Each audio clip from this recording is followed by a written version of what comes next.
अस्सलाम वालेकुम जी। मेरा नाम मोहम्मद ज़ीशान है और आपका खुश आमदीद मेरे चैनल पे जिसका नाम है मैथ डिस्कवरिंग। इस चैनल पे हम 9th क्लास की जो न्यू बुक्स आई हैं उसका मैथ के जो है वो सवालात सॉल्व किया करेंगे। आप सबसे गुजारिश है मेरे चैनल को सब्सक्राइब कर दें और अपने दोस्तों क्लास फेलो के साथ ये चैनल को लाजमी शेयर करें। चलिए आज हमने चैप्टर नंबर 1 स्टार्ट करना है। चैप्टर 1 का नाम है रियल नंबर्स। अब रियल नंबर्स क्या होते हैं सबसे पहले हम वो देखेंगे। अब रियल नंबर्स क्या होते हैं सबसे पहले हम ये देखते हैं रियल नंबर्स होते कौन कौन से हैं। कुछ बच्चों को यही पता नहीं होता रियल नंबर कौन से होते हैं, नेचुरल नंबर कौन से हैं, होल नंबर कौन से हैं, ऑड नंबर कौन से होते हैं, प्राइम नंबर कौन से होते हैं, कंपोजिट कौन से होते हैं। इसमें बच्चों को जो है वो काफ़ी मसला होता है। तो पहले हम ये देख लेते हैं कि रियल नंबर कौन कौन से हैं। जी पहला आपके पास जो नंबर है वो है जी नेचुरल नंबर। तो नेचुरल नंबर यहाँ पे लिखते हैं। नेचुरल नंबर हमारे पास होते हैं 1 2 3 4 5 6 और कंटिन्यूसली आगे चलते जाएंगे। ठीक है, ये नंबर जो है जो 1 से स्टार्ट होते हैं और आगे जो है वो चलते जाएंगे उसको हम कहते हैं वो हमारे पास नेचुरल नंबर है। अगर नेचुरल नंबर में एक नंबर का इजाफा कर दिए तो वो होल नंबर बन जाते हैं। अब होल नंबर यहाँ पे लिखेंगे होल नंबर। होल नंबर्स क्या होते हैं, इसमें बस आपने एक नंबर ऐड करना है और आपके पास होल नंबर बन जाएंगे। वो आपके पास है 0 1 2 3 4 5 और इतना सो ऑन आगे चलते जाएंगे। ये आपके पास हो गए होल नंबर। अब इसके बाद हम देखेंगे इवन और ऑड नंबर क्या होते हैं। अब इवन नंबर्स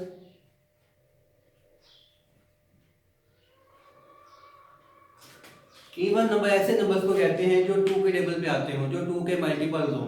जैसे 2 4 6 8 10 12 ये सारे 2 के मल्टीपल्स हैं। तो ये 100 आगे चलते जाएंगे। तो ये आपके पास हो गए इवन नंबर। और नंबर ऐसे नंबर्स को कहते हैं जो 2 के मल्टीपल्स नहीं होते। जैसे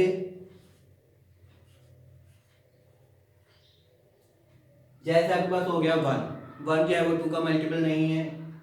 तो इसके बाद 3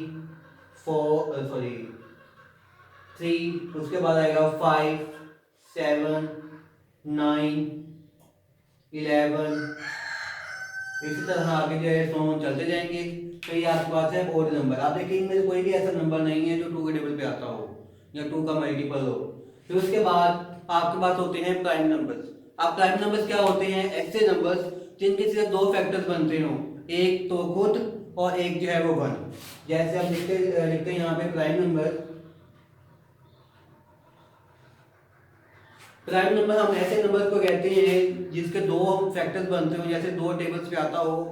जैसे पहला नंबर उसका होता है 2 से स्टार्ट होता है। 2 जो है वो प्राइम नंबर होगा। आप देखिए इसके फैक्टर्स क्या क्या है, इसके फैक्टर 1 है और 2 हैं। ये 1 और 2 के टेबल के अलावा किसी टेबल पे नहीं आएगा, तो इसका मतलब इसके 2 फैक्टर्स हैं। फिर उसके बाद 3 के भी 2 फैक्टर्स होते हैं, एक वो खुद है और एक 1 है। फिर उसके बाद 5 7 और 11। काफी बच्चे इन दोनों में कंफ्यूज हो जाते हैं, ऑड नंबर में और प्राइम नंबर में।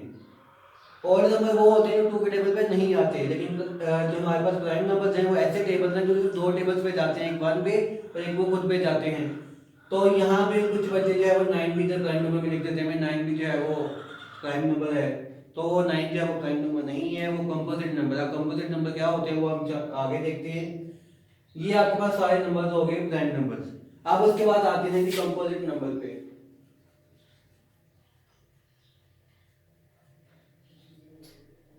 अब कंपोजिट नंबर क्या होते हैं, ऐसे नंबर्स जिनके 2 से ज्यादा फैक्टर्स बनते हों और वो स्टार्ट होते हैं 4 के साथ। आप देखिए 4 किस किस का मल्टीपल है, 1 का मल्टीपल है, 2 का मल्टीपल है और अपने टेबल का यानी 4 का मल्टीपल है। तो इसका मतलब जो 4 है इसके 3 फैक्टर्स हैं, 2 से ज्यादा है। तो जिसके भी फैक्टर 2 से ज्यादा होंगे वो हमारे पास क्या होगा, कंपोजिट नंबर होगा। तो यहाँ पे हमारे पास कंपोजिट नंबर हो गया 6 8 फिर उसके बाद 9 10 12 14 और 100 आगे चलते जाएंगे। ये आपके पास हो गए कंपोजिट नंबर। अब रिएक्शन नंबर क्या होते हैं, ऐसे नंबर्स जिनको हम P ओवर Q की फॉर्म में लिख सकें। उसको कहते हैं वो हमारे पास रैशनल नंबर हैं। तो रैशनल नंबर हमारे पास हो गया 1/3 हो सकता है, कुछ भी जो फ्रैक्शन में हो वो आपके पास क्या होगा, रैशनल नंबर होगा। और क्यू जो है कभी भी जीरो के इक्वल नहीं होगा, मतलब नीचे जो है कभी भी जीरो नहीं आएगा, वो अनडिफाइन हो जाएगा। ऐसा कोई भी नंबर नहीं है जिसको हम जीरो से डिवाइड कर सकें। मतलब आप ऊपर कोई भी नंबर हो, जैसे फॉर एग्जांपल है 4 और 0, ऐसा कोई भी नंबर जो है वो एग्जिस्ट ही नहीं करता, तो ये आप कभी भी नहीं लिख सकते, ये आपका जो है वो अनडिफाइन है। तो यहाँ पे रैशनल नंबर मैं लिख देता हूँ 1/2, फिर उसके बाद 3/4, 5/6, इस तरह से जो है वो आगे रैशनल नंबर आपके चलते जाएंगे। अब उसके बाद है इरैशनल नंबर। अब इरैशनल नंबर क्या होते हैं, ऐसे नंबर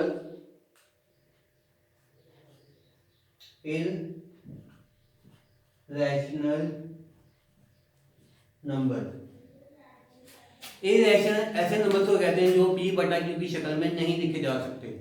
जैसे वो हो गया अंडर रूट की फॉर्म में कोई भी रकम हो, या फिर किसी रकम के साथ आयोटा हो जाए, या फिर किसी रकम में पाई आ जाए, या फिर एक्सपोनेंट आ जाए। ये जो हमारे पास चार सिंबल्स हैं, ये अगर किसी भी नंबर के साथ आ जाएं तो वो इरैशनल नंबर होते हैं। ठीक हो गया। यहाँ पे कंप्लीट आपके सारे रियल नंबर्स हैं। एक नंबर सॉरी मैंने मिस कर दिया है, वो है जी इंटीजर। इंटीजर हमारे पास क्या होते हैं, इंटीजर हमारे पास होते हैं 0 +-1 +-2 +-3 और सो ऑन आगे ऐसे चलते जाएंगे। तो ऐसे नंबर जिसमें नंबर जो है वो 0 से स्टार्ट होते हो, उसमें +1 भी हो -1 भी हो, यानी माइनस के नंबर भी हो प्लस के नंबर भी हो, तो ऐसे नंबर को हम कहते हैं वो इंटीजर्स हैं। ठीक हो गया। अब ये सारे रियल नंबर्स हैं, इसी चैप्टर में हम इन्हीं नंबर्स को यूज करके जो है वो सवाल को सॉल्व करेंगे। तो सबसे इंपॉर्टेंट आपको ये पता होना चाहिए कि नेचुरल नंबर क्या होते हैं, होल नंबर क्या होते हैं, इवन क्या होते हैं, ऑड नंबर क्या होते हैं। अगर ये नंबर आपको नहीं याद होंगे जुबानी तो आपको थोड़ा मुश्किल हो सकता है सवाल करने में। तो सबसे पहले मेन पॉइंट ये है कि आपने इसको याद करना है। ठीक है, प्रैक्टिस करें कि नेचुरल नंबर के 50 तक नंबर लिखे, होल नंबर के 50 तक नंबर लिखे आप खुद से, फिर उसके बाद इवन नंबर लिखें 50 तक, ऑड नंबर 50 तक लिखें, प्राइम भी कंपोजिट सारे नंबर यहाँ 50 तक लिखने की कोशिश करें। कम से कम आपको 50 तक आने चाहिए कि आपको पता हो कि ये नेचुरल है, होल नंबर है, प्राइम है या नहीं है। चलें आगे हम स्टार्ट करते हैं एक्सरसाइज 1.1। पहला सवाल है एक्सरसाइज 1.1। पहले सवाल में उसने हमें पूछा है कि आपने बस आइडेंटिफाई करना है कि कौन सा नंबर जो है रैशनल होगा, कौन सा नंबर जो है वो इरैशनल होगा। तो स्टार्ट करते हैं। ये हमने सवाल में 1 के पार्ट लिखे हैं। अब इसमें से आपने सेपरेट करना है रैशनल और इरैशनल नंबर को। ये पॉइंट में जो वैल्यूज आपके पास हैं 2.35, 35, 35 जो है बार बार रिपीट हो रहा है, तो ऐसे नंबर जो होते हैं ये आपके पास होते हैं रैशनल नंबर।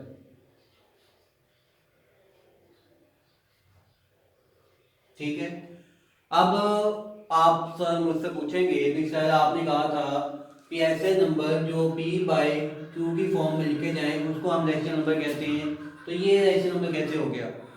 तो किसी दो वैल्यूज को डिवाइड करने से ही आपका ये आंसर है, तो इसलिए ये आपके पास क्या है रैशनल नंबर है। और ये हमें डिफाइन भी है कि ये कहाँ पे जो है वो एंड हो रहा है, यहाँ कौन सी इसकी वैल्यू जो है वो बार बार रिपीट हो रही है। बुक में यहाँ पे डॉट डॉट लगा हुआ है, डॉट का मतलब है 35 जो है वो बार बार रिपीट होता जा रहा है, इसका कहीं पे एंड नहीं है। लेकिन हमें पता है आगे भी क्या आएगा 35 भी आएगा, तो इसलिए आपके पास रैशनल नंबर होंगे। आपके पास 0.6 और 6 के ऊपर बार है। अब बार का क्या काम होता है, बार का मतलब ये होता है कि ये जो 6 है ये बार बार रिपीट होता जा रहा है। ठीक है, और ये भी नंबर आपके पास क्या होगा रैशनल होगा, जो हमें वेल डिफाइन होगा कि ये किसी दो नंबर को डिवाइड करने से आ रहा है 6 बार बार, तो ये आपके पास रैशनल नंबर है। फिर उसके बाद थर्ड वाला सवाल है 2.236067 और आगे जो है ये चलता जा रहा है। ठीक है, कहीं पे ये एंड नहीं हो रहा। तो ऐसा नंबर जिसका कोई प्रॉपर पैटर्न ना हो, जैसे यहाँ पे पैटर्न था 35 35 35 आ रहा था बार बार, और यहाँ पे 6 जो है वो बार बार आता जा रहा था, लेकिन यहाँ पे हमें कोई स्पेसिफिक जो है वो पैटर्न नजर नहीं आ रहा, तो इसलिए ये इस तरह की जो पॉइंट में वैल्यूज होंगी वो आपके पास इरेशनल नंबर होगी। तो यहाँ पे लिखेंगे ये इरेशनल नंबर है। फिर उसके बाद ये सवाल है, अब इसमें आपने बताना है ये नंबर कौन सा है। तो अंडर रूट में मैंने आपको बताया था इरेशनल में अंडर रूट जहाँ पे भी आ जाए वो आपके पास क्या होगा, इरेशनल नंबर होगा। तो यहाँ पे आ जाएगा ये इरेशनल नंबर है।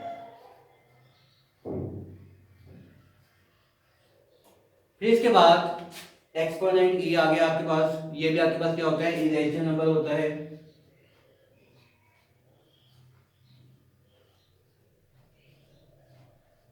ठीक हो गया। अब उसके बाद सवाल में सीख करते हैं। अब मैंने आपको कहा था जो पाई भी है वो भी आपके पास क्या है, इरेशनल नंबर है। तो यहाँ पे आप लिख देंगे इरेशनल नंबर।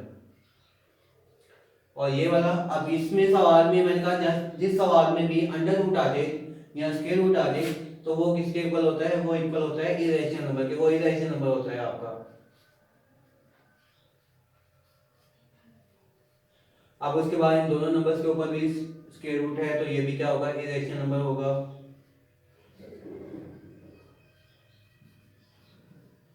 आप ये देखिए प्रॉपर सेक्शन की फॉर्म में जो है वो आपका आंसर सवाल लिखा हुआ है। तो ये भी आपके पास कौन सा है, ये रैशनल नंबर है।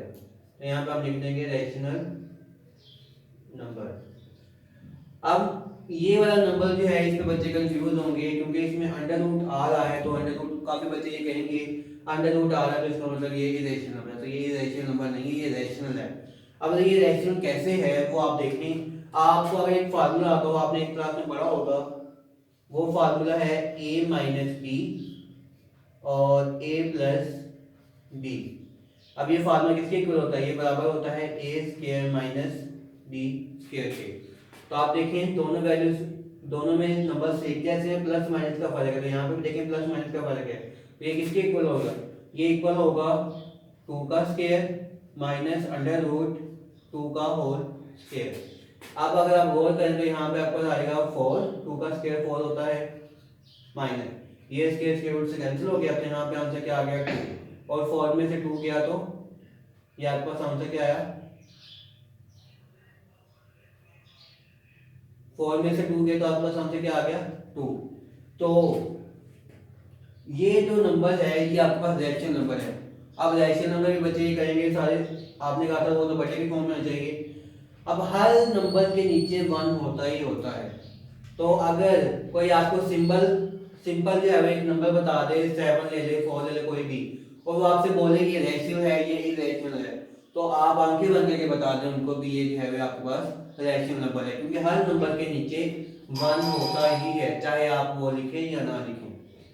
सवाल नंबर 3 स्टार्ट करते हैं। सवाल नंबर 3 में उसने क्या लिखा है, express the forming as a rational number. जो नीचे उसने सवाल दिए गए उसको आपने रैशनल नंबर में यानी p डिवाइड बाय q की फॉर्म में आपने इसको लिखना है, where p and q are integers. Next आपका जो सवाल है वो है जी 0.37 ऊपर उसके बाद है। तो यहाँ पे सबसे पहले इसको क्या करेंगे, लेट करेंगे। लेट ये जो आपके पास नंबर है ये इक्वल है 0 के। तो यहाँ पे लिखेंगे x इज इक्वल टू 0 3 7, बार बार रिपीट हो जाए तो 337 जो है वो बार बार लगाते जाएंगे। ठीक हो गया। इसको आपने नाम देना है इक्वेशन नंबर 1 का। अब उसके बाद आपने क्या करना है, देखिए पॉइंट के बाद कितनी वैल्यूज बार बार रिपीट हो रही है, 2 नंबर्स रिपीट हो रहे हैं बार बार 3 और 7। तो यहाँ पे 2 नंबर्स हैं पॉइंट के बाद, तो आप 100 से मल्टीप्लाई करेंगे। तो यहाँ पे आ जाएगा multiply by 100 on both side. दोनों साइड में आपने 100 से मल्टीप्लाई करना। तो यहाँ पे बता देगा 100 x is equal to 100 multiply 0.3737। यहाँ पे आपने डॉट लगाने हैं।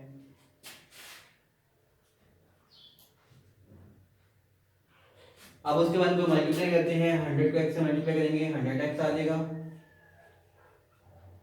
और 100 को मल्टीप्लाई करेंगे इसके साथ तो यहाँ पे आपका आंसर आ जाएगा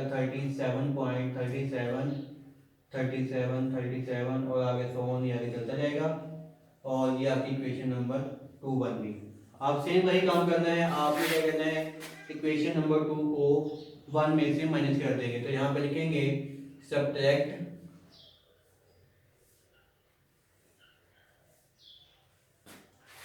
subtract equation number 2 from 1। Equation number 2 में से इक्वेशन नंबर 1 को जो है वो हम माइनस कर देंगे। तो यहाँ पे 100x में से x को माइनस करेंगे तो यहाँ पे आपको आ जाएगा 100x minus x is equal to 37.37 और इसको माइनस करेंगे 0.37 और 37। ठीक है, अब इस पर इसको माइनस किया तो यहाँ पे आंसर आपके पास आ गया 37 और 100 में से एक x को माइनस कर देंगे तो क्या आएगा आपके पास 99x आ जाएगा। अब यहाँ पे 99 से क्या हो जाएगा मल्टीप्लाई, इधर आके क्या हो जाएगा डिवाइड। तो यहाँ पे x is equal to 37 divided by 99, ये आपका आंसर है। अब इस वो आपके पास इंटीजर्स होंगे and q never be is equal to 0 और q जो आपका है वो कभी भी 0 के इक्वल नहीं होगा। चलिए आगे सवाल नंबर 3 का पहला पार्ट देखते हैं। पहला पार्ट आपका है 0.4 और 4 के ऊपर बार है।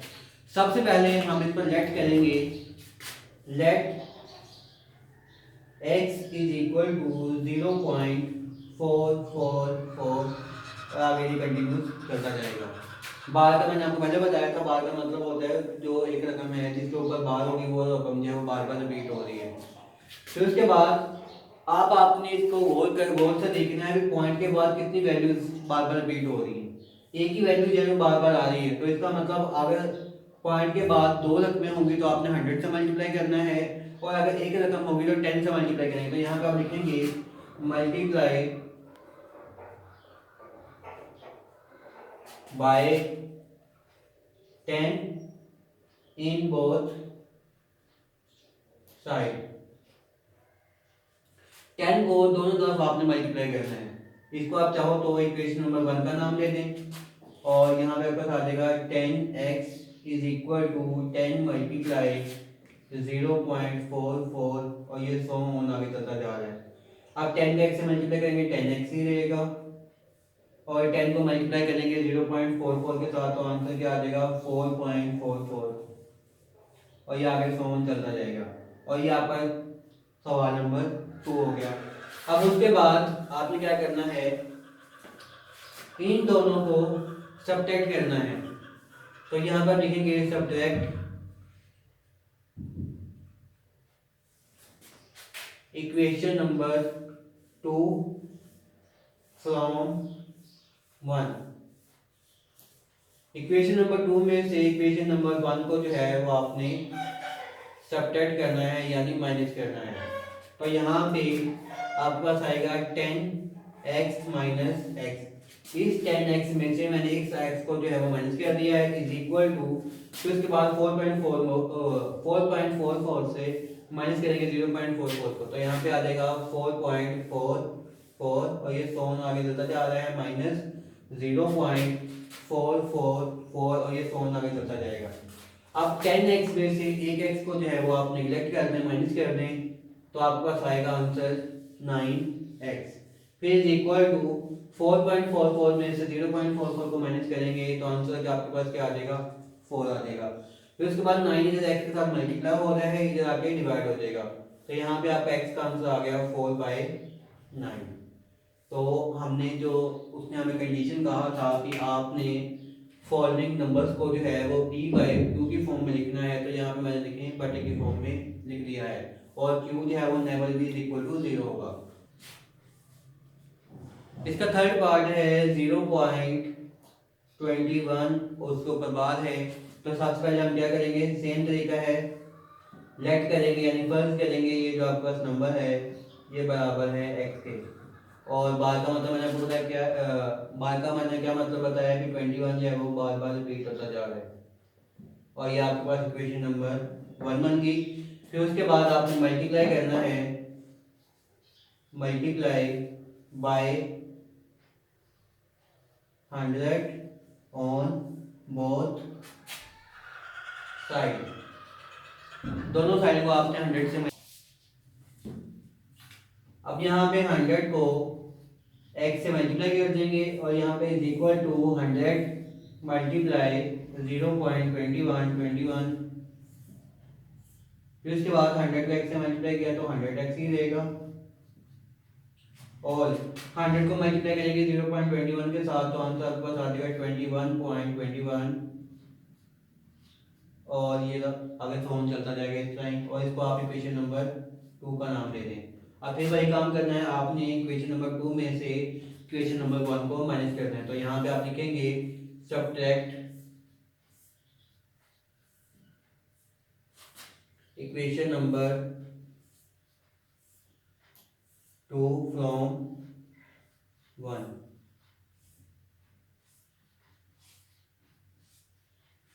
अब यहाँ से लिखेंगे 100x minus x is equal to 21.21 जो है वो आता जाएगा, फिर माइनस और यहाँ पे पास आ जाएगा 0.21 की दफा लिखेंगे फिर इसके बाद तो आगे चलता जाएगा।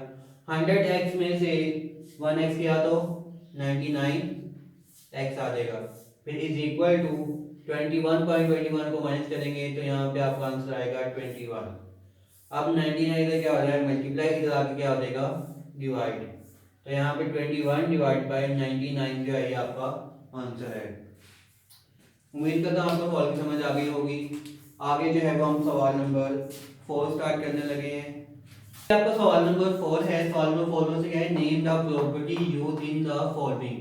अब इन नंबरों में जो प्रॉपर्टी यूज हुई है हम उनके नाम आइडेंटिफाई करने हैं।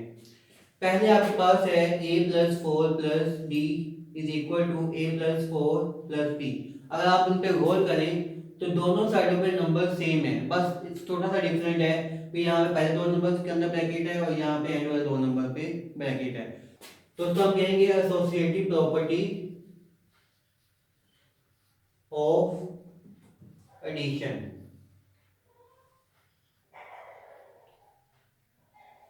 अब एडिशन क्यों है, क्योंकि यहाँ पे हम जो है वो प्लस कर दें नंबर्स को। अब सवाल नंबर 2 की तरफ देखें, यहाँ पे अगर आप गौर करें दोनों नंबर सेम है, प्लस यहाँ पे आपका 2 पहले है 3 बाद में, यहाँ पे 3 पहले है 2 बाद में है।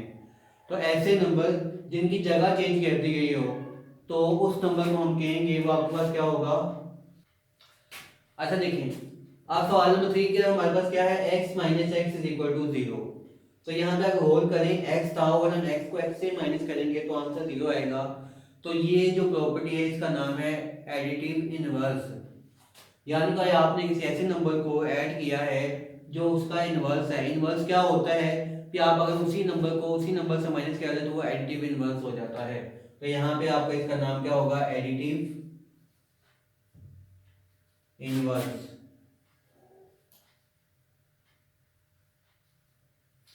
फिर अब सवाल नंबर 4 है। सवाल नंबर 4 हमारे पास है a मल्टीप्लाई b प्लस सी और यहाँ पे उसने a और b को अंदर मल्टीप्लाई कर दिया, यहाँ पे आ गया a b plus a c। क्या होगा, left distributive property of multiplication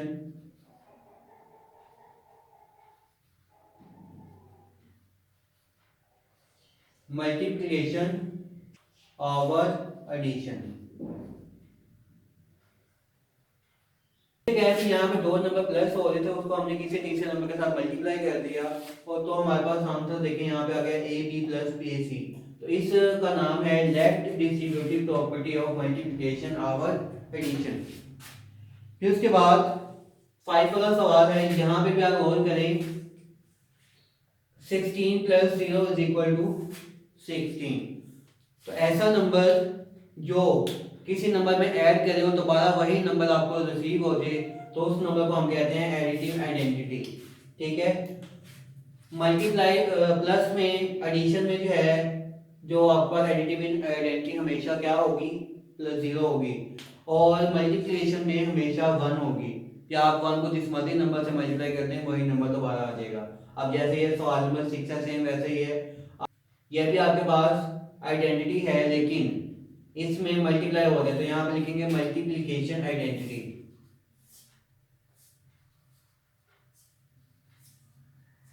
multiplication identity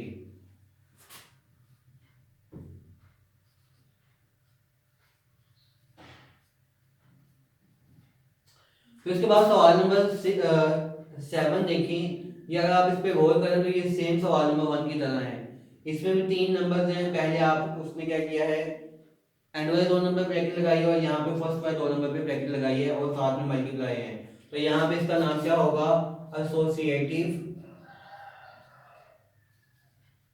associative property of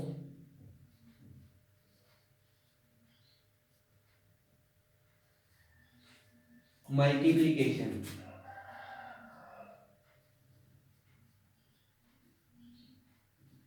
फिर उसके बाद लास्ट वाला सवाल है। यहाँ पे अगर आप देखें तो ये सवाल सेम सेकंड सवाल की तरह ही है। यहाँ पे मल्टीप्लाई हो रहे हैं और यहाँ पे प्लस हो रहे हैं। तो यहाँ पे इसका नाम क्या आएगा, कम्यूटेटिव प्रॉपर्टी ऑफ मल्टीप्लिकेशन।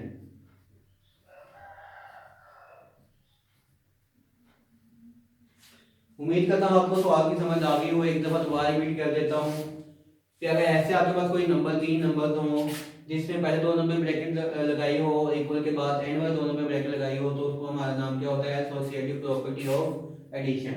फिर उसके बाद दूसरा सवाल हमारे पास, अब देखिए दोनों नंबर सेम है, बस यहाँ पे आपका 2 पहले 3 बाद में, यहाँ पे 3 पहले 2 बाद में, ये नंबर को उल्टा कर दिया है। तो इसको हम कहेंगे कम्यूटेटिव प्रॉपर्टी ऑफ एडिशन। फिर उसके बाद हमारे पास है x minus x is equal to 0। ऐसे ये हमारे पास होता है एडिटिव इनवर्स। एडिटिव इनवर्स हम उस नंबर को कहते हैं कि आप सेम नंबर को माइनस करें और जवाब जो है वो 0 के इक्वल आ जाए, तो वो आपके पास क्या होता है, एडिटिव इनवर्स होता है।